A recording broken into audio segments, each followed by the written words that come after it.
Hey, how you guys doing? Joe here. If you saw, I released a video on Saturday because, well, I had gotten my hands on the G3 Tactical and I wanted to put the video out right away because unlike a lot of the other big name reviewers here on this YouTube platformy thing, I don't get T&E guns. I don't get samples sent to me by manufacturers, so I have to borrow them from my buddies at Liberty Arms or my buddy's pawn shop Bears Trading Post. You can Google either one. Liberty Arms is in Harrisonburg, Virginia, and Bears Trading Post is in Winchester, Virginia. But since I have to do that, I can't always hold on to footage, or I can't hold on to the guns, which is the biggest thing. So even though I did a video on it, I'll never be able to take that out and shoot it unless another one comes in. That brings me to today's video, because in yesterday's short, I asked you guys whether or not I should keep what's in this bag. And what's in this bag, hold on while I try to turn you a little bit, get the angle slightly better, there we go, is another Springfield Armory product. I've been running across a few. That Garrison 1911, you guys seem to like that video, and my old, I can't even remember the name of it, my Tactical Operator 9 that I had. But this guy is the Springfield XDM Elite full-size 9mm striker-fired pistola. Again, this one is borrowed from Liberty Arms. I asked you guys if I should buy it. I thought it was hilarious because it's 22+1 capability, but you guys said no, and I hear you. And Deadpool, who told me I should, I think it was Deadpool, correct me down below, said I should get a Canik. Well, I already have a Canik Mate SFT, and that one just needs a threaded barrel, which Canik sells. So I might just go that route. And that one is 19+1 or 18+1. So I can throw a +3 base pad on that one and have over 20 round capacity. Plus, people were telling me they didn't really care for this gun. I don't have enough experience with it to really give you my opinion. So let's take a look at this guy together, shall we? As I said, it's chambered in 9x19, has a very heavy slide, or a very heavy spring in it.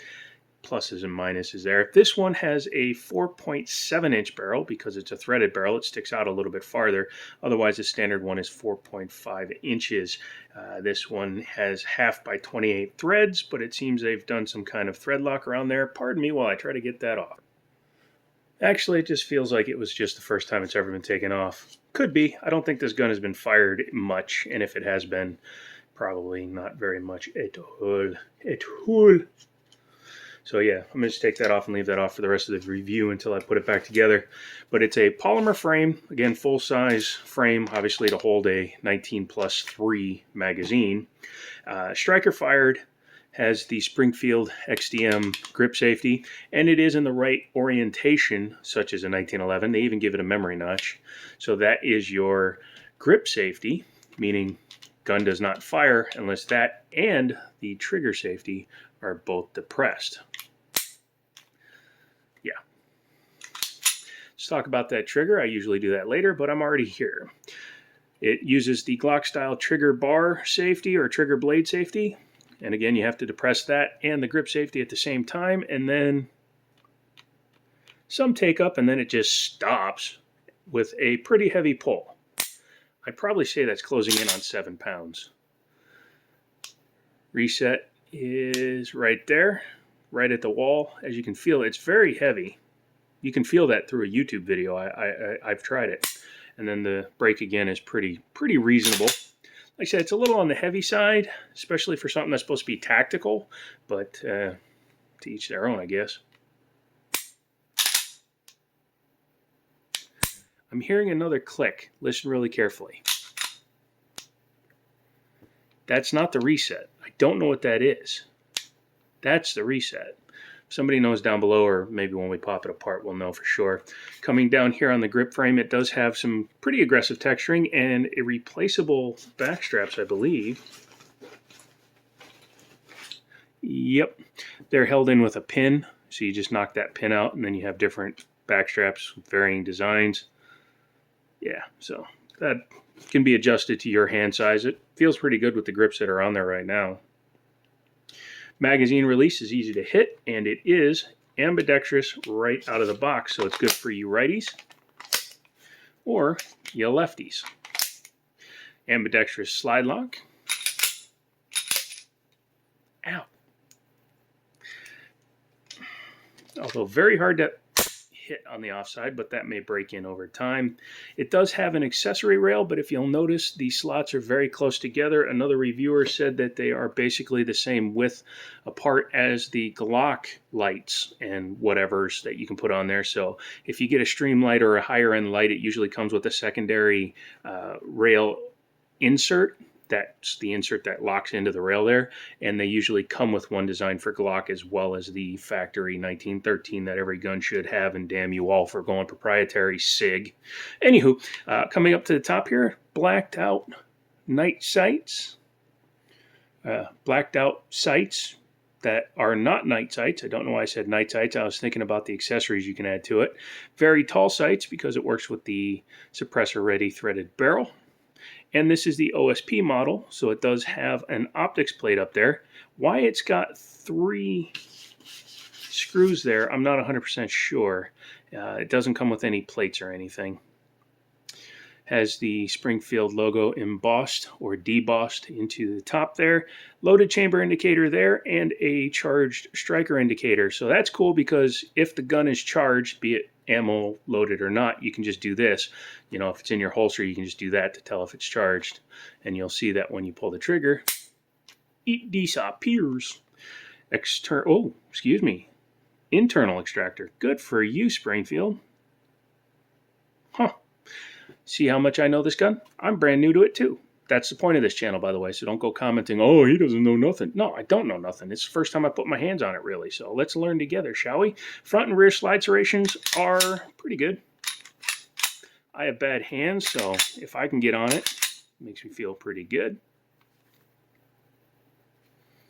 Nice undercut here, too, which is kind of funny because the gun is so big that my natural grip, I have to choke up on it on purpose because the way this back strap is swollen, this is more comfortable for me right now with that gap, but that's not good for accuracy, so I'd have to choke up, and then it leaves that much room on the bottom there. Speaking of the magwell, it is plastic, not metal. Take it or leave it. If you're very aggressive with your mag changes, you could scratch the hell out of that. My Canic has a metal one, which I believe is superior, even an aluminum one, or aluminium for my people still stuck over in the Britons. Yeah, that would be better in my opinion. Let's go ahead and take it down. Before we do that, let's go ahead and lock it back. Make sure she's still empty. Has been this whole time, but you never know. Look at that funny guide rod. Funny guide rod. And then take your lever, and even though the notch is up there and it looks like the lever would rotate down, nope, it rotates up. And even though it's a striker fired gun, you do not need to pull the trigger.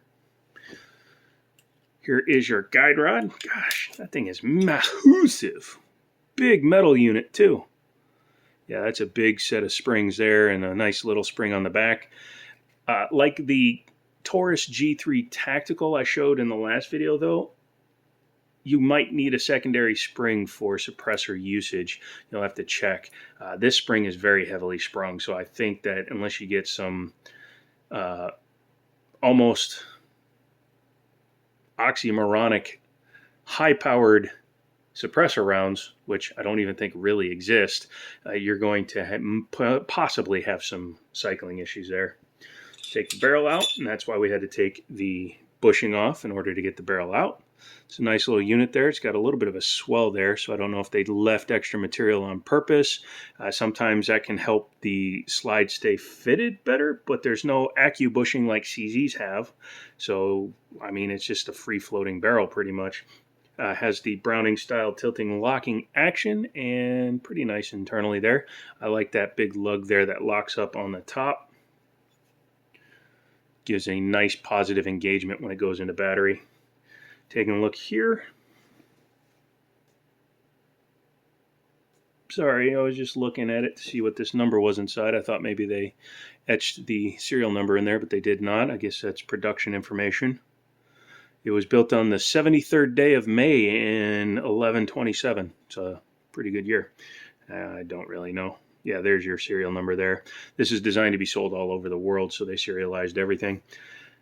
Pretty nice finish there, though. There's your striker tube. There's your striker itself. There's your drop safety. And as I was saying, there is your your extractor.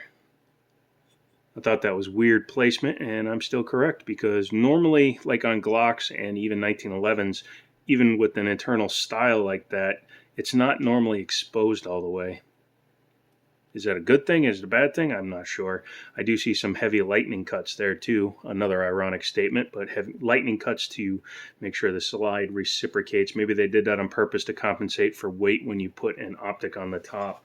Taking a look at the frame, you've got metal inserts here, metal inserts back here. Pretty standard trigger bar going back here. The ambidextrous safety is actually a shoehorn style, so that's what you need. Some of the offside safeties can be just a cheap piece of steel that's like barely attached to the bar. So I'm pretty sure that'll work in as it goes through time. There's your drop safety, there's your ejector, and that's how you finish cocking the striker.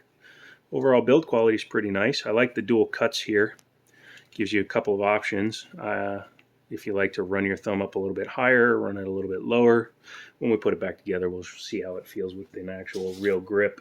To reassemble it, just take your barrel, flip it upside down, take your spring. It's pretty hard to get this one in wrong, guys, he says, before he might do it just for fun skis. I'm going to put the threaded barrel protector on now. Don't do like I did, and without thinking about using an O-ringer or crush washer, don't put Loctite on that. Just saying. Then you're going to run it back. Very easy. Bring it back, lock it, drop the takedown lever, and you are back in action. So what do I think about it? I think it's pretty cool. However, I'm not buying it. I was originally going to buy it, but I've decided not to. It'll be available at the store. It's going to be somewhere in the $500 range, which is like $160 under retail. And I showed you, you saw inside this thing. I don't know if this thing's ever been fired. I've probably scratched the mags more from my inserting them than anybody else has. Actually, there's nowhere, so trying to do my grand thumb load. But yeah, if you want this one, get a hold of the store, Liberty Arms, Harrisonburg, Virginia. Google them, just tell them I sent you, and yeah, buy this thing so that I don't have to, because I want to buy a bazooka, and I can't buy a bazooka if I keep buying these, unless you guys subscribe, like, share, all that good stuff. So come back for another video, and as always, I'll talk to you later.